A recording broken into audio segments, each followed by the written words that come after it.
Good morning sa atin mga kaparmer. So kararating ko lang ngayon sa farm. Meron tayong karga.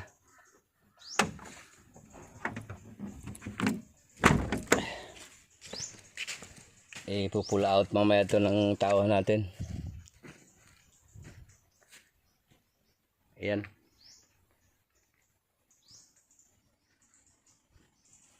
Mga kakao po yan na galing sa bahay. Sa plantaseri sa bahay. So mamaya ipo-pull out mamaya ng tauhan natin.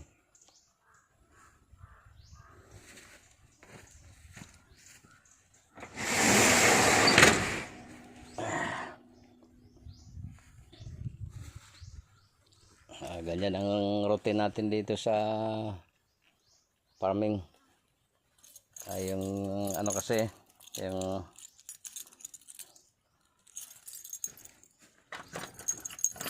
eleksyon kasi kahapon na nagkapira siguro yung wala pa sila hindi pa sila dumadating.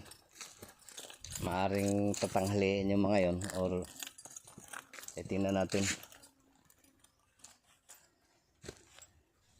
So ganyan talaga minsan yung transaction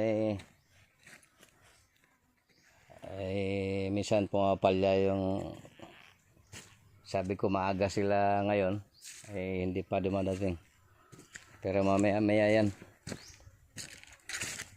maaga pa lang naman.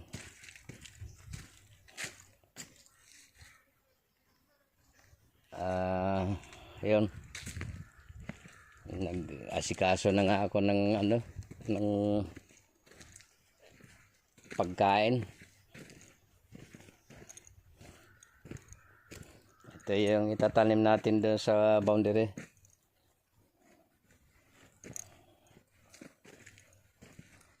Ano po ito? Pakyawan.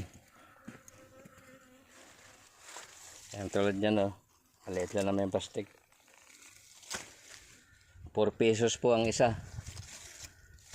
Kapag naka 1,000 sila ng tanim nito, meron silang 4,000.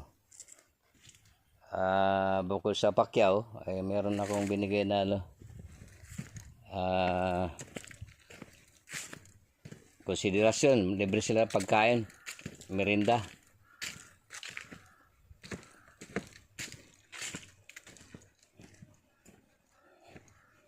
So ayan, nagwawalis na naman tayo dito. Nakakalinis na ako dito sa paligid.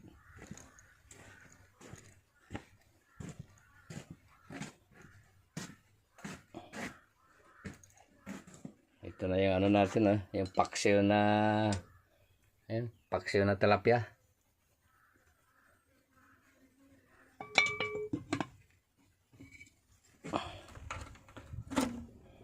At ayan, nakapag-init na rin ako ng tubig, yung pangkape namin.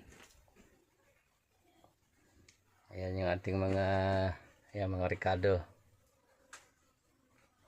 luya, kape, sukal, coffee mate.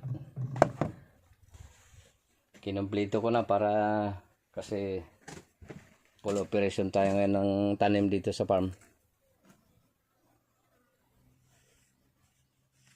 Sige mga farmer, yun lang ang update natin sa araw na to. God bless po sa atin lahat.